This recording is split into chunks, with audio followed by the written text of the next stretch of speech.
சார்பில் கிச்சிபாளையம் 42 43வது கோட்ட கழகத்தின் சார்பில் தமிழக முதல்வர் கழகத்தின் தலைவர் அண்ணன் தளபதி அவர்களின் பிறந்தநாள் விழா பொதுக்கூட்டத்திற்கு மாண்புமிகு அமைச்சர் சுற்றுலாத்துறை அமைச்சர் அண்ணன் மாவட்ட கழக செயலாளர்கள் தலைமையேற்று நடத்த வேண்டுமாய் அன்போடு கேட்டு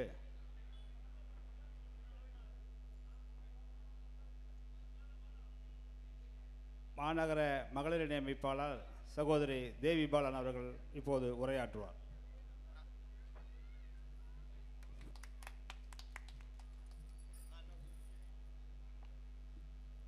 சேலம் மத்திய மாவட்ட கிச்சிபாளையம் பகுதி 42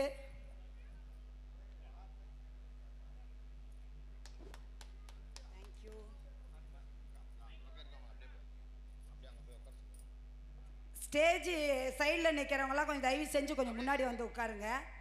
முன்னாடி இருக்கையெல்லாம் பாருங்கள் காலியாக இருக்குது. தயவு செஞ்சு எல்லாரும் கொஞ்சம் முன்னாடி வாங்க வாங்க எல்லாரும் வாங்க.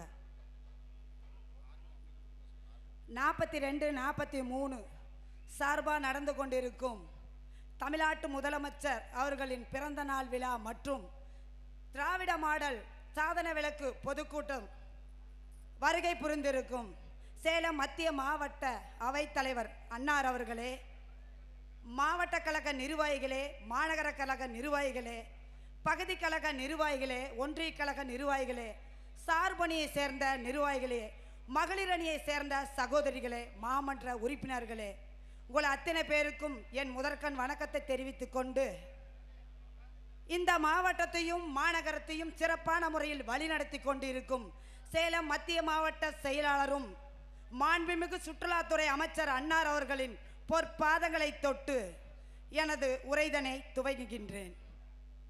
நடந்து முடிஞ்ச அராஜக ஆட்சியின் அவலங்களை சிலவற்றை எடுத்துரைக்கிறேன். என் அருமை சொந்தங்களே கேளுங்கள். பொள்ளாச்சி சம்பவம் அனைவரும் மறந்துவிட முடியாத ஒன்று. நம்மை பற்றி தூற்றி கொண்டிருக்கிறார்கள் வாரிசு அரசியல் என்று. வாரிசு இருக்கிறவங்க வாரிசு அரசியல் தான் பண்ண முடியும், இல்லாதவர்கள் பேசிக்கொண்டுதான் இருக்க வேண்டும். இன்னைக்கு திமுக வாரிசு என்ன பண்ணி கொண்டு இருக்கிறது? அண்ணா திமுக வாரிசுகள் என்ன பஞ்சி முடிஞ்சிச்சு தெரியுமா? நான் சொன்ன அந்த பொள்ளாச்சி சம்பவம், இந்த அண்ணா திமுகவோட வாரிசுகள் 200க்கும் மேற்பட்ட பெண்களை பாலியல் வன்கொடுமை செஞ்சன. சாத்தான்குள சம்பவம், அப்பன் மகன் இருவரையும் அழைத்து சென்று அடித்து கொன்றன விசாரணை என்ற பெயரால். தூத்துக்குடி ஸ்டெர்லைட் பிரச்சனை, 13 பேர் துப்பாக்கி சூட்டால் சுட்டு கொன்றன. இவ்வளவுக்கும் மேல நம் தலைவரை அப்பா என்று அழைப்பதை ஏதனமாக பேசிக் கொண்டிருக்கிறார்கள். என்ன குறை கண்டீர்கள் என் தலைவரை பத்தி? அப்பான்னு என்ன தகுதி இல்லை. பிள்ளையை பெற்றுக்கொண்டு அதை மறைத்து கொண்டு உலகத்தில் உலாவிக் கொண்டிருந்த ஒரு அம்மையாரை அம்மா என்று அழைக்கும் போது ஏற்றுக்கொண்டீர்கள் அல்லவா? இன்னைக்கு பிள்ளையை பெற்று மகனை பெற்று பேரனையும் கொண்டு வந்து களப்பணி ஆற்ற விட்டிருக்கக்கூடிய தானே தலைவர் அப்பா என்று சொல்லுக்கு அருகதை இல்லையா? அதை சொல்லிக் கொண்டிருக்கிறீர்கள். மக்கள் வரி பணத்தில் கொடுத்தீர்களே இலவச பொருள், மிக்சி கிரைண்டர் மின்விசிறி அவை அனைத்தும் ஓடுகின்றதா? சுவிட்சி போட்டாதாங்க தெரியுது அது பழைய இஎம்பித்தால பேர்ச்சம்பளம் கடையில் இருக்குதுன்னு. தானே தலைவர் தளபதியார் அவர்கள் வழங்கிய இலவச வண்ண தொலைக்காட்சி பெட்டி வீடுகள் தோறும் இன்னும் செயல்பட்டு கொண்டிருக்கிறது. அனைத்து குடும்ப அட்டைகளுக்கும் இலவச கேஸ் இணைப்பு வழங்கப்பட்டன. இல்லம் தேடி கல்வி, மக்களை தேடி மருத்துவம், நான் முதல்வன் திட்டம், புதுமை பெண் திட்டம், மகளிருக்கு அரசு பேருந்தில் இலவச பயணம், மகளிர் சுய உதவி குழுக்களுக்கு எண்ணற்ற பல சலுகைகள். நமக்கெல்லாம் உடல்நலம் சரியில்லாத நேரத்தில் நம்மை சார்ந்தவளை நம்மை விட்டு ஓடும் காலகட்டத்தில் நாம் எல்லாம் வாழ்ந்து கொண்டிருக்கிறோம். எங்கோ ஒரு சாலையோரத்தில் நாம் விபத்தில் சிக்கி உயிருக்கு போராடி கொண்டிருக்கும் தருணத்தில் இதோ உனக்காக நான் இருக்கிறேன் உன் நண்பனா என்று கூறி நம்மை வாரி அணித்து நம் உயிரை காக்கும் வகையில் அவசர கால வாகன 108 ஆம்புலன்ஸ் திட்டத்தை வழங்கியவர் தலைவர் கலைஞர் அவர்கள். ஆகவே வாக்காள பெருங்குடி மக்களே, என் அருமை சொந்தங்களே, வருகின்ற காலகட்டத்தில் நடக்கவிருக்கும் தேர்தல் எதுவாக இருந்தாலும் நம் தானே தலைவர் தளபதியார் அவர்கள் கரத்தை மேலும் வலுப்படுத்தும் வகையில் தானே தலைவர் தளபதியார் அவர்களை நிரந்தர முதலமைச்சர் அரியணையில் அமர்த்து வரையும் பெருவாரியான வாக்கு வித்தியாசத்தில் வெற்றி பெற செய்வீர். உங்களுக்காக உழைத்திட உத்தரவிடுங்கள். உதய சூரியன் சின்னத்தில் முத்திரையிடுங்கள். வாய்ப்புக்கு நன்றி பாராட்டி விடைபெறுகிறேன். நன்றி, வணக்கம்.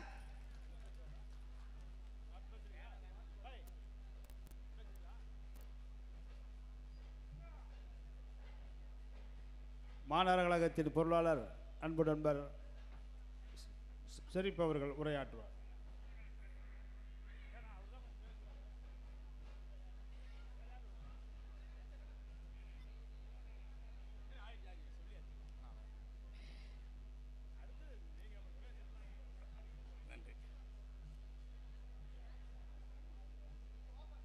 தமிழ்நாடு முதலமைச்சர் தளபதியார் அவர்களின் 72வது பிறந்தநாள் விழா திராவிட மாடல் அரசின் சாதனை விளக்க பொதுக்கூட்டத்திற்கு தலைமை பொறுப்பை ஏற்றிருக்கும் தமிழ்நாடு சுற்றுலாத்துறை அமைச்சரும் சேலம் மத்திய மாவட்ட செயலாளருமான பாசத்துக்குரிய அண்ணன் வழக்கறிஞர் அவர்களே, வரவேற்புரை ஆற்றி அமர்ந்திருக்கும் என்னுடைய அன்புக்குரிய சகோதரர் மாநகர துணை செயலாளர் கணேசன் அவர்களே, இங்கே முன்னிலை இந்த கூட்டத்தில் சிறப்பான கூட்டத்திற்கு முன்னிலை வகித்து கொண்டிருக்கின்ற 43வது கோட்ட செயலாளர் வெங்கடேசன் அவர்களே, 42வது கோட்ட செயலாளர் சத்யன் அவர்களே, இங்கே சிறப்புரை ஆற்ற வருகை தர இருக்கும் கலை மாமணி திண்டுக்கல் லியோனி அவர் கல கொள்கை பரப்பு செயலாளர் தமிழ்நாடு அரசு பாடநூல் கழக தலைவர் அவர்களே, இதய பிறவி இளம் பேச்சாளர் அன்புக்குரிய சகோதரர் பா பிரசாத் அவர்களே, மற்றும் இந்த கூட்டத்திற்கு வந்து சிறப்பித்துக் கொண்டிருக்கின்ற சேலம் மத்திய மாவட்ட தலைவரும் அன்புக்குரிய அண்ணன் GKS அவர்களே, KT மணி அவர்களே, குப்புசாமி அவர்களே, அன்புக்குரிய சகோதரர் சா சுப்பிரமணிய அவர்களே, மாநகர துணை செயலாளர் தினகரன் அவர்களே, மாவட்ட துணை செயலாளர் அன்புக்குரிய அண்ணன் திருநாவுக்கரசு அவர்களே, மற்றும் இங்கே கூடியிருக்கின்ற கழக தோழர்களே, கடைசியாக நன்றி உரை ஆற்ற இருக்கின்ற MP சிஎம் அவர்களே. இந்த நோட்டீஸ் பேர் பூரா படிக்கணுன்னாக்கா நேரம் இருக்காது. அதனால் இந்த நோட்டீஸில் இருக்கின்ற அத்தனை பேருக்கும் சேலம் மாநகரத்தின் சார்பாக மாலை வணக்கத்தை தெரிவித்துக் கொள்கிறேன். 1931ஆம் ஆண்டு தந்தை பெரியார் ஒரு கூட்டத்தை நடத்துகிறார். அந்த கூட்டத்தில் ஒரு தீர்மானம் நிறைவேற்றப்படுகிறது. என்ன தீர்மானம் என்றால் 1930 இப்போதே பாருங்க, பெண்களுக்கு படிப்புனாக்கா அந்த காலத்தில் எப்படி இருக்கும் நீங்களே யோசனை பண்ணி பாருங்க. பெண் பிள்ளையா படிப்பு எதற்கு? படிப்பு தேவையில்லை. யாரோ ஒருத்தருக்கு கல்யாணம் கூட சொல்ல மாட்டாங்க. ஒருத்தன் கையில் பிடிச்சி கொடுத்தா போதும் என்பாங்க. ஏன்னாக்கா ஆடு மாடு பிடிச்சி தர மாதிரி. அந்த மாதிரி இந்த காலகட்டத்திலேயே தந்தை பெரியார் ஒரு தீர்மானத்தை அந்த கூட்டத்தில் போடுகிறார். பெண்களுக்கும் காவல்துறையில் பணியமர்த்த வேண்டும். பெண்களுக்கும் காக்கை உடுப்பு கொடுத்து கையில் தடி கொடுத்தால் திருடர்கள் பயப்படுவார்கள் என்ற அந்த கூட்டத்திற்கு தீர்மானம் நிறைவேற்றப்படும். அந்த கூட்டத்தில் 7-8 வயது நிரம்பிய ஒரு சிறுவன் இருக்கிறார். ஆனால் தந்தை பெரியாருக்கே தெரியாது அந்த சிறுவன் தான் நாளைய தமிழகத்தில் முதலமைச்சராய் அந்த சட்டத்தை போடுவார் என்ற அவர்தான் கலைஞர். அப்பேற்பட்ட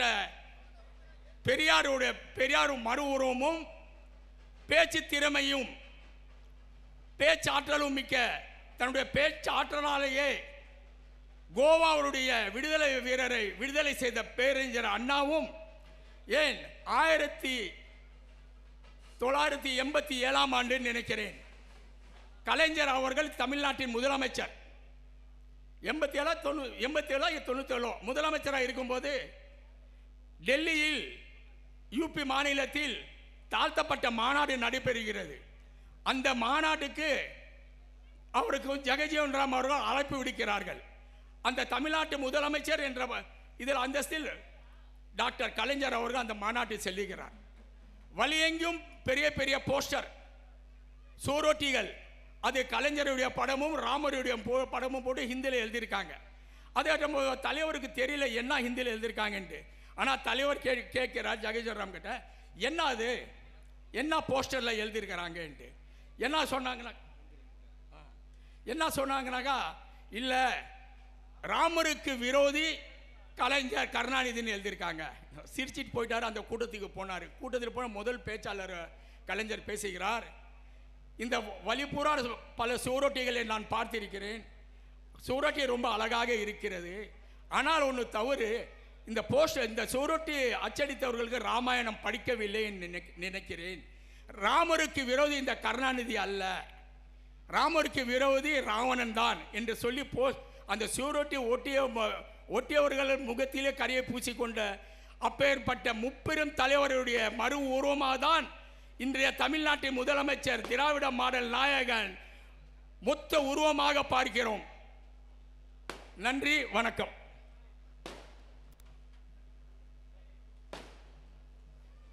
அடுத்து மத்திய மாவட்ட திராவிட முன்னேற்ற கழகத்தின் அவைத்தலைவர் அண்ணன் ஜி.கே. சுபாஷ் அவர்கள் உரையாற்றுவார்.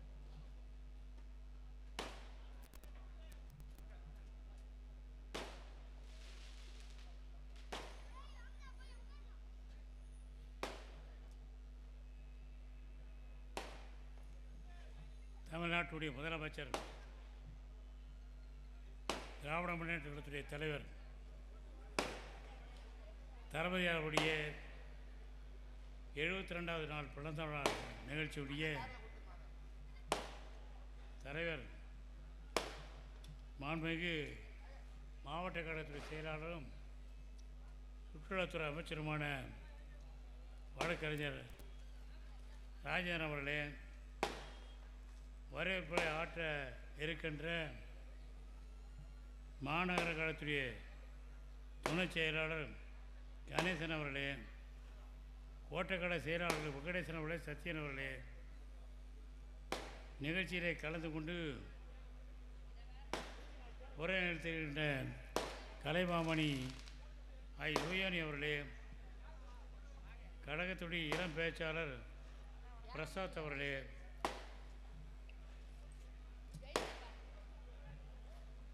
மாநகர கழகத்துடைய செயலாளர் ரகுபதி அவர்களே, தலைமைச் செயலர் உறுப்பினர்கள் கூசிவே தாமரைக்கண்ணன் அவர்களே, கேடி மணி அவர்களே, மாநகர கழகத்துடைய செயலாளர் ரகுபதி அவர்களே, துணை செயலாளர் தினகரன் அவர்களே, மாநகர பொருளாளர் தம்பி ஷெரீப் அவர்களே, நம்முடைய பொதுக்குழு உறுப்பினர் தம்பி சுப்பிரமணியம் அவர்களே, இந்த கோட்டை காலத்திலே நிகழ்ச்சியில் கலந்து கொண்டு மாவட்ட கழக செயலாளரும் மாண்புமிகு சுற்றுலாத்துறை அமைச்சருமான மாண்புக்குரிய ராஜேந்திரன் அவர்களை பார்க்கவும் நன்றி சொல்லவும் வருகை தந்திருக்கிற தம்பிமார்கள் பி சண்முகம் அவர்களே, நம்முடைய கதர் செல்வம் அவர்களே, கஞ்சன் ஜெகநாதன் அவர்களே, வருகை தந்திருக்கிற மற்றும் பகுதிகள்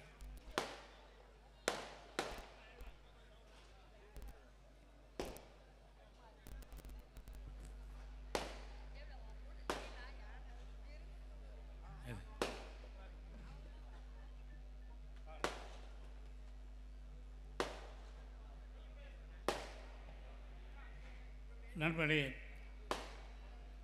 பொதுவாக அப்படியே லியோனி அவருடைய நிகழ்ச்சி என்று சொன்னால் மிக கம்பீரமாக சேலம் மாநகரத்தில் கூடுவது, மக்கள் கூடுவது கண்கூடா காட்சி. ஆனால் இந்த கூட்டத்தை பொறுத்தவரை அவருடைய தோழர்கள் நிகழ்ச்சியில் கலந்து கொண்டிருப்பது ஒரு நோக்கம் இருக்கிறது. என்ன அந்த நோக்கம் என்று சொன்னால், நம்முடைய மாவட்ட கழகத்துறை செயலாளர் அமைச்சர் சுற்றுலாத்துறை அமைச்சர் அவர்கள் இந்த பகுதிக்கு செய்திருக்கிற நலன் கருதி அவருக்கு நன்றி கூற போதுதான் பொதுமக்கள் இந்த நிகழ்ச்சியில் கலந்து கொண்டிருக்கிறார்கள். குறிப்பாக நம்முடைய பி சண்முகம் போன்றவர்களெல்லாம் இந்த நிகழ்ச்சியில் கலந்து கொண்டிருக்கிறார்கள் சொன்னால் நன்றி உணர்ச்சி காரணமாகத்தான். நம்முடைய அமைச்சர் அவர்களை வேண்டுகோள் வைத்து இங்கே ஒரு கட்டிடத்தை கட்டி மாநகர கூட்டுறவு வங்கிக்கு கிளையாக அவர் அமைக்க வேண்டும் என்று கேட்டுக்கொண்டார்கள். அதன்படி நம்முடைய அமைச்சர் அவர்கள் இங்கே ஒரு கட்டிடத்தை அவர்களை கட்ட சொல்லி மாநகர வங்கியினுடைய கிளை வங்கியாக கெச்சிப்பாளையம் கிளை வங்கியை ஒரு மாதத்துக்கு முன்னாலே இங்கே துவங்கினார்கள். அந்த நிகழ்ச்சியிலே நான் கூட அவர் அழைத்ததன் பேரில் நானும் முன்னாள் நகர கூட்டு வங்கியின் தலைவரான தம்பி பாண்டித்துறையும் இந்த நிகழ்ச்சிக்கு வந்தோம். அந்த நிகழ்ச்சி திறந்ததுக்கு பின்னாலே அந்த கிச்சிப்பாளையம் கூட்டுறவு வங்கியினுடைய கிளை என்பது மிக சிறப்பாக செயல்படுகிறது என்று நான் அவரிடத்தில் சொன்னேன். நன்றாக செயல்படுகிறது என்று சொன்னது கூட ஹெட் ஆஃபீஸ் தலைமைச் செயலர் கூட அந்த அளவுக்கு இல்லை என்று சொன்னார். அதுக்கு நன்றி தெரிவிக்கிறது தான் நம்முடைய 2 சமூகமும் நம்முடைய அமைச்சர் அவர்களை இங்கே பார்க்க வந்திருக்கார்கள். அவர் நன்றி தெரிவித்து இங்கே ஆணையிட்டிருக்கார்கள். அது மட்டுமல்ல, நம்முடைய அமைச்சர் அவர்கள் மற்றொரு ஏற்பாடு இங்கே இவருடைய வேண்டுகோளுக்கு இணங்க செய்து வைத்திருக்கார்கள்.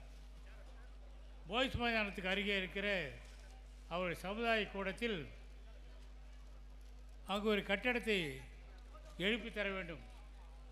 இறுதி சடங்கு நடத்துகிற அந்த கட்டடத்தை தரையோடு கேட்டு சொல்லி அவருடைய மாவட்ட செயலாளரும் மாண்புமிகு சுற்றுலாத்துறை அமைச்சருமான ராஜேந்திரன் அவருடைய பெருமுயற்சியால் சுமார் 80 லட்சம் ரூபாய் செலவில் போய்ஸ் மைதானத்துக்கு அருகில் இங்கே இருக்க சோழ வேளாளர் சமுதாய மண்டபத்துடைய காரியம் ஆட்டுகிற நிகழ்ச்சிக்கு அடிக்கல் நாட்ட இருக்கிறார்கள் அவர்கள் என்பதை நான் பெருமையோடு சொல்லிக்கொள்ள விரும்புகிறேன்.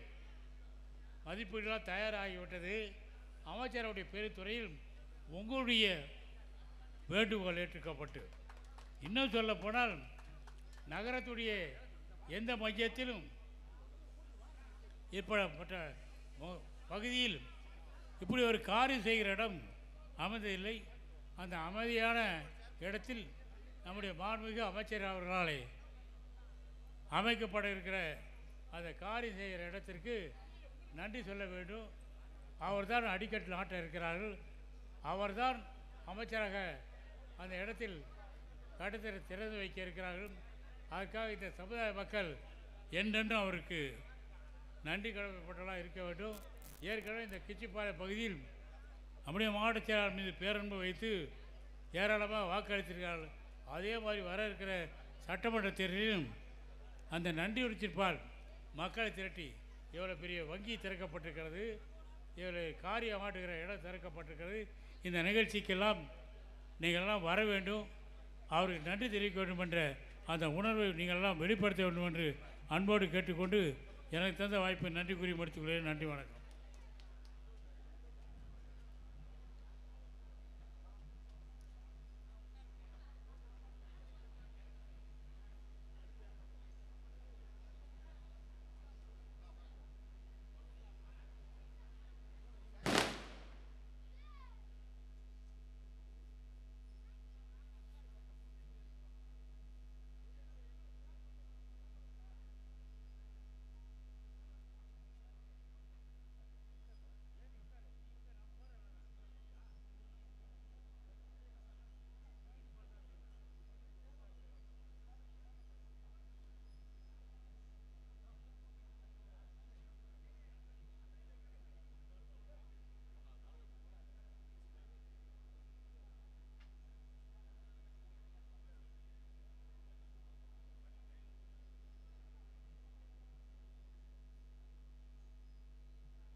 தலைவர் பிறந்தநாள் உறுதிமொழியை அனைவரும் உறுதிமொழி எடுப்போம்.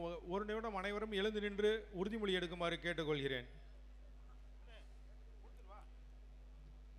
தமிழ்நாட்டின் நலன்களையும் எதிர்காலத்தையும் யாருக்காகவும் எதற்காகவும் விட்டுத்தர மாட்டோம். தமிழ்நாட்டின் உரிமைகளுக்காக ஒன்றுபட்டு போராடுவோம். தமிழ்நாடு போராடும், தமிழ்நாடு வெல்லும். தமிழ்நாடு போராடும், தமிழ்நாடு வெல்லும். தமிழ்நாடு போராடும், தமிழ்நாடு வெல்லும். நன்றி.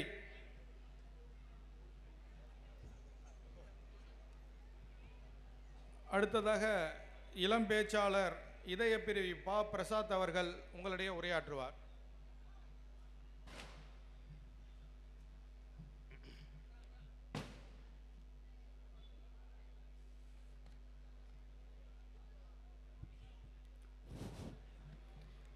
மாண்புமிகு தமிழ்நாடு முதலமைச்சர் தளபதியார் அவர்களின் 72வது பிறந்த நாள் விழா மற்றும் திராவிட மாடல் அரசின் சாதனை விளக்க பொதுக்கூட்டத்திற்கு வருகை தந்துள்ள பெரியோர்களே, தாய்மார்களே, சேலம் மத்திய மாவட்ட பெருங்குடி மக்களே, உங்கள் அனைவருக்கும் முதற்கண் இந்த எளியவனின் முதற் வணக்கத்தை தெரிவிச்சுக்கிறேன்.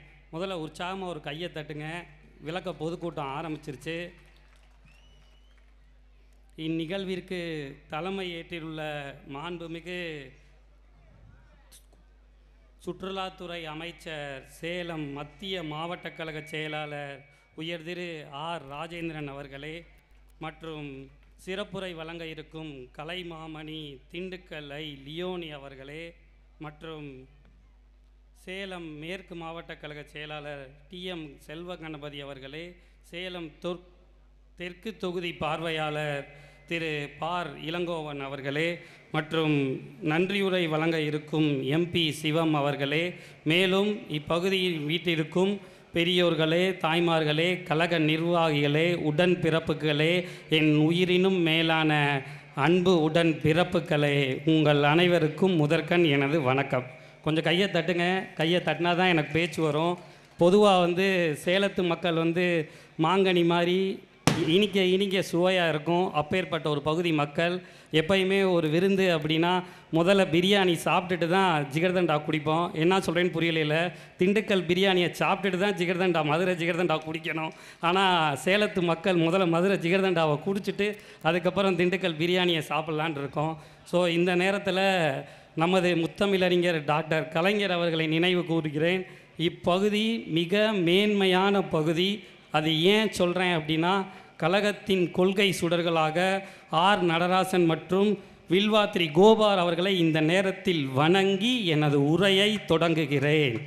நல்லா கையை தட்டுங்க. நம்ம பகுதியை சேர்ந்த தியாக சுடர்கள், திருப்பியும் சொல்கிறேன், கழகத்தின் கொள்கை சுடர்கள் நடராசன் ஐயா மற்றும் வில்வாத்திரி கோபால் அவர்களை வணங்கி எனது உரையை தொடங்குகிறேன்.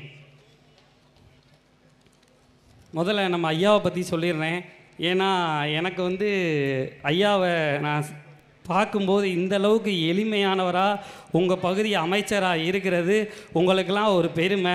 அதுவும் இந்த அளவுக்கு ஒரு போராட்ட குணத்துலையும் எல்லளவு கூட கோபம் இல்லாத ஒரு அமைச்சர் இருக்கிறார் அப்படின்னா அது நம்ம ஐயா ராஜேந்திரனை மட்டும்தான். ஸோ அதனால் மிகப்பெரிய ஒரு பெருமை உங்களுக்கெல்லாம். நொடிக்கு நொடி இந்த சேலம் வளர்ச்சி நூதனமானது. அதற்கு நமது அமைச்சரோட புரட்சி தான் காரணம். அடுத்ததாக நான் நிறையா ப்ரிப்பேர் பண்ணிட்டு வந்திருந்தேன். ஆனால் உங்களெல்லாம் பார்த்தா எனக்கு ப்ரிப்பேர் பண்ணி பேசணுன்ற ஐடியாவே இல்லை. அதனால் எல்லாத்தையும் மடித்து வச்சிடுறேன். ஏன்னா எங்கள் ஐயா திரு திண்டுக்கல் ஐ லியோனி இருக்கார். ப்ரிப்பேர் பண்ணாமே கிட்டத்தட்ட 1 மணி நேரத்துக்கு மேலே பேசக்கூடியவர். எனக்கு கொடுத்துருக்க நேரமும் ரொம்ப குறைவு. இப்போ நான் எதை பற்றி பேச வரேன் அப்படின்னா, இந்த கூட்டம் எதுக்கான கூட்டம் அப்படின்னா, நம்ம தலைவரோட சாதனை விளக்க பொதுக்கூட்டம். இந்த சாதனை விளக்க பொதுக்கூட்டத்தில் பிறந்த நாள் அதுவுமா அவர் தன்னோட பிறந்த நாளை கொண்டாடாமல் இப்போ தமிழ்நாட்டிலே பேசும் பொருளாக இருக்கிற இந்தி எதிர்ப்பையும் இந்த தொகுதியோட வரையறையையும் அந்த மனுஷன் போர்க்கொடி தூக்கி பண்ணிக்கிட்டு இருக்காரு. அதுக்கு மத்திய அரசு நமக்கு எந்த வகையிலையுமே ஒரு தர்க்க ரீதியான ஒரு அணுகுமுறையை கொடுக்கல. அது நான் என்ன சொல்ல வரேன் அப்படின்னா, சமீபத்தில் ஆர்பிஐ ஒரு ரூல்ஸ் போட்டிருக்கு. என்ன ரூல்ஸ் அப்படின்னா, நம்மலாம் ஒரு ஆத்திர அவசரத்துக்கு பேங்க்கில் போய் நகையை அடகு வைப்போம். அந்த நகையை அடகு வைக்கணும் அப்படின்னா 1 வருஷத்துக்கு அப்புறம் அந்த நகையை திருப்பணும் அப்படின்னா வெறும் வட்டியை மட்டும் கட்டிட்டு திருப்புவோம். ஆனால் இன்றைக்கி இருக்கிற காலச்சூழலில் அப்படி வட்டி கட்டி திருப்ப முடியலை. ஆர்பிஐ என்ன ரூல்ஸ் போட்டிருக்கு அப்படின்னா, நீங்கள் முழு தொகையை கட்டினா தான் உங்களுக்கு நகையை திருப்ப முடியும்னு ஒரு ரூல்ஸ் போட்டிருக்கு. அந்த ஆர்பிஐ கண்ட்ரோலில் இருக்கிறது மத்திய அரசு, ஒன்றிய அரசு கண்ட்ரோலில் இருக்கிறது. அந்த மாதிரி சூழலில் நம்மளால் முழு தொகையை கட்டி திருப்ப முடியாதனால அதே நகையில் இருக்கிற நகை மதிப்பீட்டாளர் அந்த அப்ரைசர் என்ன பண்ணுறாங்க அப்படின்னா பக்கத்தில் எங்கேயாச்சும் வட்டிக்கு நம்மளை பணம் வாங்க சொல்லி அந்த முழு தொகையை நம்மளை கட்டி திருப்ப சொல்கிறாங்க. ஆனால் இதை எதிர்த்து போராடுறதுக்கும் இது ஒரு மக்களுக்கான பிரச்சனை, இந்த பிரச்சனைக்காக போர்க்கொடி தூக்குறதுக்கும் நம்ம நாட்டு பிஜேபிக்காரங்களுக்கு தெம்பும் திராணி இல்லை. ஆனால் நம்ம தலைவர் இன்றைக்கி இந்தி எதிர்ப்புக்காக அன்னையிலேருந்து இன்றைக்கி வரைக்கும் போராடிட்டு இருக்காங்க. ஆனால் இதுக்கு இந்தி தேவை, இந்தி கட்டாயம் சொல்கிறாங்க. இந்த நேரத்தில் உங்களுக்கு எல்லாம் ஒன்று சொல்கிறேன். நான் தமிழ் வழியில் படித்த பையன். 1ஆவதுலேருந்து 12ஆவது வரைக்கும் தமிழ் வழி கல்வி தான் படித்தேன். தமிழ் வழி கல்வி படிக்கும்போது எனக்கு ஒரு இருதய ஆப்ரேஷன் பண்ணாங்க. அந்த இருதய ஆப்ரேஷன் பண்ணும்போது கலைஞர் காப்பீட்டு திட்டம்னு ஒரு திட்டம் இல்லை அப்படின்னா இன்றைக்கி உங்கள் முன்னாடி நான் நின்று பேசிகிட்டு இருக்க முடியாது. அப்பேற்பட்ட ஒரு திட்டம் இருந்தனால தான் முத்தமிழறிஞர் டாக்டர் கலைஞர் கொடுத்த திட்டத்தின் மூலியமாக தான் இன்றைக்கி நான் பேசிக்கிட்டு இருக்கேன். அதனால் எனக்கு என் உயிரினும் மேலான பெருந்தலைவராக நான் கலைஞரை பார்க்குறேன். ஏன் நான் இதை திருப்பி சொல்கிறேன் அப்படின்னா, கலைஞர் காப்பீட்டு திட்டம் ஒரு திட்டம் மூலியமாக எண்ணற்ற குழந்தைகள் இருதய பாதிக்கப்பட்டிருந்தாங்க. அவங்களுக்கு கை கால் ஏதாச்சும் ஒரு ஊனமாவோ ஏதாச்சும் ஒரு பிரச்சனை இருந்துச்சு அப்படின்னா உடனடியாக தீர்வு செய்கிற சிகிச்சை வழிமுறையை கொடுத்த ஒரு மாநிலம் தமிழ்நாடு, கொடுத்த ஒரு அரசு நம்ம திராவிட மாடல் அரசு, திராவிட முன்னேற்ற கழகம். அதனால் எனது அருமை தாய்மார்களே, நான் இதை திருப்பி உங்கள்கிட்ட சொல்கிறதுக்கு காரணம் என்னன்றதை நீங்கள் உள்வாங்கிக்கணும். அடுத்து நான் அந்த ஆர்பிஐ ரூல்ஸுக்கு வரேன். இப்போ நீங்கள் நகையை திருப்ப முடியாத சூழலுக்கு நம்மளை ஒன்றிய அரசு நிர்பந்திக்குது. ஆனால் அந்த நிர்பந்த சூழலை இப்போ வரைக்கும் எதுக்கிறதுக்கு அவங்களுக்கு திராணி இல்லை. இன்னொன்று, சமீபமாக பார்த்தீங்க அப்படின்னா கும்பமேளாவுக்கு எண்ணற்ற மக்கள் போகிறதா, கிட்டத்தட்ட எத்தனையோ கோடியில் மக்கள் போகிறதா ஒன்றிய அரசு தகவல் சொல்லியிருக்கு. கும்பமேளாவுக்கு போகிறது ஆரிய மாடல் அரசு. இன்றைக்கும் மதுரை கலைஞர் நூலகத்துக்கு கிட்டத்தட்ட 14 லட்சம் பேர் கடந்த ஒரு வருஷத்துக்குள்ளே போயிருக்காங்க. கீழடி அகழ்வாராய்ச்சிக்கு 6 லட்சம் பேர் கடந்த 2 வருஷத்தில் போயிருக்காங்க. அதாவது மானமும் அறிவும் மனிதனுக்கு அழகுன்னு சொன்னாங்க. அந்த மானத்தையும் அறிவையும் வகுக்கிற அரசு திராவிட மாடல் அரசு. ஆனால் கும்பமேளாவுக்கு போய் குளிச்சுட்டு கூத்தடிக்கிற அரசு அவங்க அரசு. இவ்வளோ ஏன், சமீபத்தில் ஒன்றிய அரசு நிதி பட்ஜெட்டை தாக்கல் பண்ணியிருக்காங்க. அந்த நிதி பட்ஜெட்டை தாக்கல் பண்ணும்போது கிட்டத்தட்ட 3 வருஷம் நம்ம ரயில்வே பட்ஜெட்டு நமக்கு தமிழ்நாடு அரசுக்கு ஒதுக்கப்பட்ட தொகைன்னு பார்த்திங்கன்னா கிட்டத்தட்ட 19,608 கோடி தான். ஆனால் கடந்த உத்தரப்பிரதேசத்துக்கு மட்டும் இந்த 2025 to 26க்கு அவங்க ஒதுக்கின தொகை 19,800 கோடி. நமக்கு 3 வருஷத்துக்கு ஒதுக்கின தொகையே 19,000 தான். ஆனால் அவங்களுக்கு ஒரே வருஷத்தில் அந்த 19,000 கோடியை ஒதுக்குறாங்க அப்படின்னா எந்த நிலையில் நம்ம இருக்கோம்னு யோசிச்சு பாருங்கள். ஏன் நம்ம இதை ஆணித்தனமாக கேட்குறோம் அப்படின்னா, அன்பார்ந்த தாய்மார்களே, பெரியோர்களே, நம்ம எல்லாரும் வரி கட்டுறோம். சாதாரண ஒரு காய்கறியில் தொடங்கி நகை எடுக்கிற வரைக்கும் நம்ம எல்லாரும் வரி கட்டி தான் அந்த பொருளை பெறுறோம். நம்ம கொடுக்குற ₹1 வரிக்கு உத்தரப்பிரதேசத்துக்கு கிட்டத்தட்ட ₹7 வரைக்கும் கொடுக்குறாங்க. பீகாருக்கு ₹1.70 வரைக்கும் கொடுக்குறாங்க. ஆனால் தமிழ்நாட்டுக்கு வெறும் 29 பைசா தான் கொடுக்குறாங்க. இந்த 29 பைசா கொடுத்து நம்மளை ரொம்ப வஞ்சிக்கிறாங்க. இந்த மாதிரியான வஞ்சிப்பு சூழல் இருந்துச்சு அப்படின்னா எந்த மாதிரியான சூழலில் தமிழ்நாடு இயங்குதுன்றதை நீங்கள் புரிஞ்சுக்கணும். ஆனால் இன்றைக்கி இந்தியாவில் எந்த ஒரு தமிழ்நாடு முதலமைச்சரும் செய்ய முடியாத ஒரு மிகப்பெரிய சாதனையை கிட்டத்தட்ட 4 முதலமைச்சர், 3 துணை முதலமைச்சர், 7 மாநிலத்தை சேர்ந்த இயக்க அரசியல்வாதிகள் ஒருங்கிணைச்சு இன்றைக்கி ஒரு கூட்டம் போட்டிருக்காங்க அப்படின்னா இப்பேற்பட்ட சாதனையை இயக்குனவர் முத்துவேல் கருணாநிதி ஸ்டாலின். இப்பேற்பட்ட ஒரு இயக்கத்தை நமக்குள்ளே கொண்டு வந்ததுக்கு அவருக்கு ஒரு பிறந்த நாளாகவும் அவருக்கு ஒரு சாதனை விளக்க பொதுக்கூட்டம் தான் இங்கே நடக்குது. ஆனதுனால நீங்கள் அதை உள் வாங்கிக்கணும்னு நான் சொல்கிறேன். அப்புறம் சமீபத்தில் பார்த்தீங்க அப்படின்னா ஒன்றிய அரசு திரு நரேந்திர மோடி அவர்கள் என்ன சொல்கிறாரு அப்படின்னா, நான் ஒரு நாளைக்கு ஒரு வேளை தான் சாப்பிடுவேன். ஆனால் அந்த ஆள் ஒரு வேளை தான் சாப்பிட்றாராம். சாப்பிட்ற ஆள் இதுவரைக்கும் வெளிநாட்டு பயணத்துக்கு போனதுக்கான மொத்த தொகை மட்டும் 259 கோடி. ஆனால் அவர் சாப்பிட்ற சாப்பாடு வெறும் ஒரு வேளைக்கு தான் சாப்பிட்றாராம். வெறும் பப்பாளியை கட் பண்ணி திங்கிற மனுஷனுக்கு 250 கோடி ரூபா செலவு வந்திருக்குண்ணா. ஐயா மோடி அவர்களே, நீங்கள் எங்கே இருக்கீங்கன்னு தெரியல. இதன் மூலியமாக உங்களுக்கு வைக்கிற ஒரே ஒரு வேண்டுகோள் என்னென்னா, அந்த ஒரு வேளை சாப்பாடையும் சாப்பிடாமல் கொஞ்சம் துறவியாக இருங்க. தமிழ்நாட்டு மக்களுக்கு ஒரு மிகப்பெரிய பிரயோஜனமாக இருக்கும். என்றைக்கு நீங்கள் சாகுறீங்களோ அன்றைக்கி தான் இந்தியாவுக்கு மிகப்பெரிய விடியல்ன்றதை இந்த நேரத்தில் உங்கள்கிட்ட நான் தெரிவிச்சுக்கிறேன். அடுத்ததாக தமிழ்நாடு அரசுக்கும் ஒன்றிய அரசுக்குமான ஒரு வேறுபாடு உங்ககிட்டலாம் சொல்கிறேன். தந்தை பெரியார் 1931 ஒரு அறிக்கையை வெளியிட்டார். அதாவது இன்றைக்கி இருக்கிற தாய்மார்கள் எக்கச்சக்கமாக அந்த பகுதியில் இருக்கீங்க. நான் என்ன சொல்ல வரேன் அப்படின்னா, பெரியார் சொன்னதை தான் நான் சொல்கிறேன், வேறு எதுவும் மாற்றி நான் சொல்ல போகிறதில்ல. பெரியார் என்ன சொன்னார்னா, பெண்கள் அடுப்பு ஊதக்கூடாது, பெண்கள் வீட்டில் முடங்கி கிடக்கக்கூடாது, இராணுவத்திலையும் காவல்துறையிலையும் பணி அமர்த்தப்படணும்னு பெரியார் சொன்னார். பெரியார் சொல்லும்போது முத்தமிழறிஞர் டாக்டர் கலைஞர் அவர்களுக்கு வயது வெறும் 6.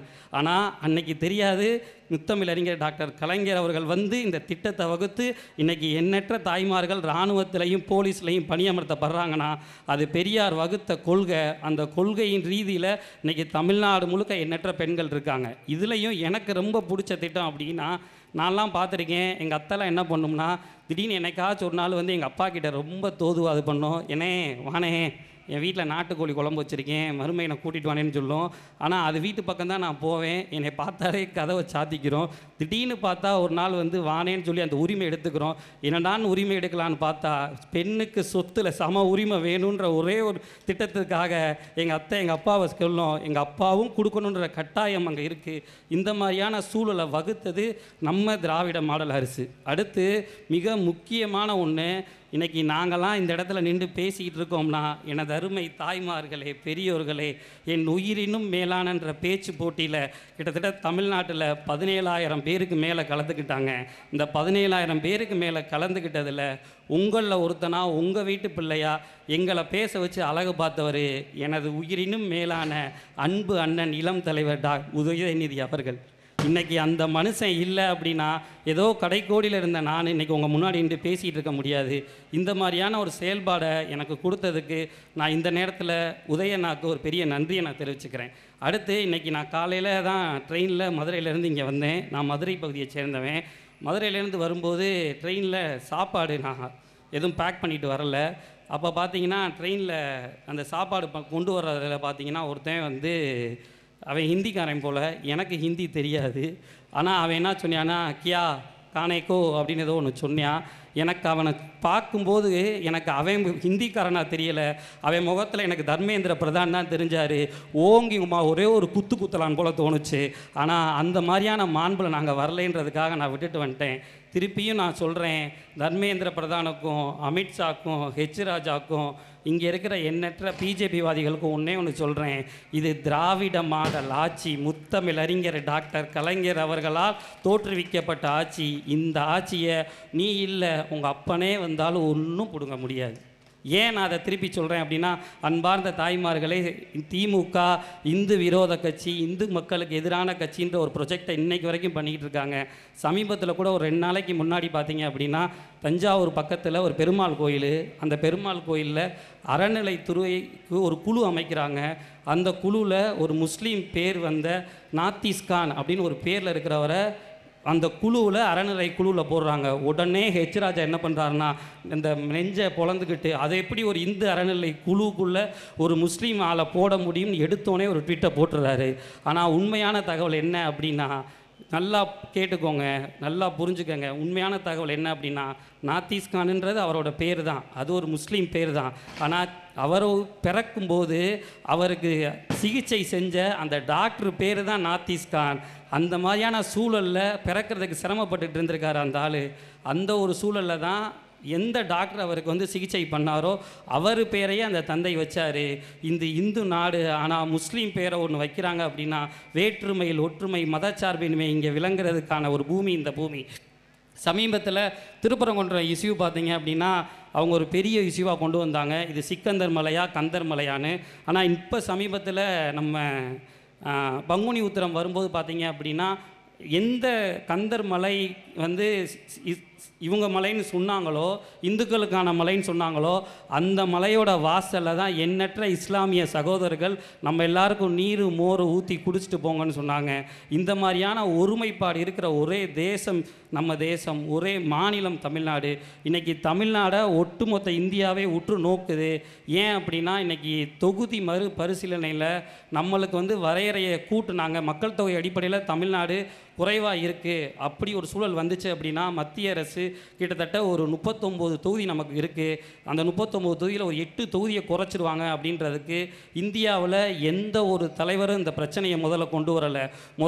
கொண்டு வந்த தலைவர், தானை தலைவர், தங்க தலைவர் அன்பு ஐயா திரு தளபதியார் அவர்கள் இந்த பிரச்சனையை கொண்டு வந்து இன்றைக்கி தமிழ்நாட்டில் கிட்டத்தட்ட 7 மாநிலத்தை சேர்ந்த தலைவர்கள், அரசியல் கட்சியை சேர்ந்தவங்க இங்கே வந்து இன்றைக்கி பேசுகிறாங்க. அப்படின்னா இப்பேற்பட்ட ஒரு சூழலை வகுத்ததுக்கு வேறு யாரும் காரணம் இல்லை, அறிஞர் அண்ணா வழி வந்து மாநில சுயாட்சி ஒரு திட்டத்தை நம்ம அறிஞர் அண்ணா வகுத்தார். அந்த திட்டம் நிறைவேறும். எனது அன்பான தோழமைகளே, ஏதோ ஒரு ராபின்சன் பூங்கா கிட்ட ஒரு சாமானியர்களால் தோற்றுவிக்கப்பட்ட இயக்கம் திராவிட முன்னேற்றக் கழகம். ஆனால் மத்தியில் கூட்டாட்சி, மாநில சுயாட்சின்ற ஒரு திட்டம் வந்து அண்ணா தோற்றுவிச்சார். அந்த திட்டம் வேறு யாராலும் வகுக்கப்படாது. முத்தமிழறிஞர் டாக்டர் கலைஞர் அவர்களின் புதல்வர் திரு தளபதியார் அவர்களால் மேன்மேலும் வளரும் என்றதை சொல்லி இந்த நேரத்தில் எனக்கு வாய்ப்பு கொடுத்த சேலம் மக்கள் அத்தனை பேருக்கு எனது நன்றியை தெரிவிச்சுக்கிறேன். திருப்பியும் சொல்கிறேன், நான் இளம் பேச்சாளர் அப்படின்றதையும் தாண்டி நான் கிட்டத்தட்ட ஒரு 5 மணிக்கெலாம் வந்துட்டேன். இந்த இடத்துல ஐயா அவை தலைவர் போல் அவர் பக்கத்துலேயும் என்னை உட்கார வச்சு இந்த மாதிரி ஒரு அழகு பார்த்த ஒரே இயக்கம் திராவிட முன்னேற்றக் கழகம். எனது அருமை தாய்மார்களே, பெரியோர்களே, உங்கள் பிள்ளைய படிக்க விடுங்க. அது ஆம்பளை பிள்ளையாக இருந்தாலும் சரி, பொம்பளை பிள்ளையாக இருந்தாலும் சரி, படிப்பு ஒன்று தான் உங்களை முன்னேற்றும். இன்றைக்கி மதுரை மாதிரியான ஒரு கிராமங்கள்லேருந்து வந்துட்டு சேலம் மாதிரியான ஒரு மத்திய ஒரு மாநகரத்தில் அன்பு ஐயா திரு சுற்றுலாத்துறை அமைச்சர் அவர்கள் முன்னாடி பேசுகிறதுக்கான வாய்ப்பை கொடுத்தவங்க எல்லாருக்கும் எனது நன்றியை தெரிவிச்சுக்கிறேன். நேரம் கருதி எனது உரையை முடிச்சுக்கிறேன். நன்றி, வணக்கம். Thank you so much.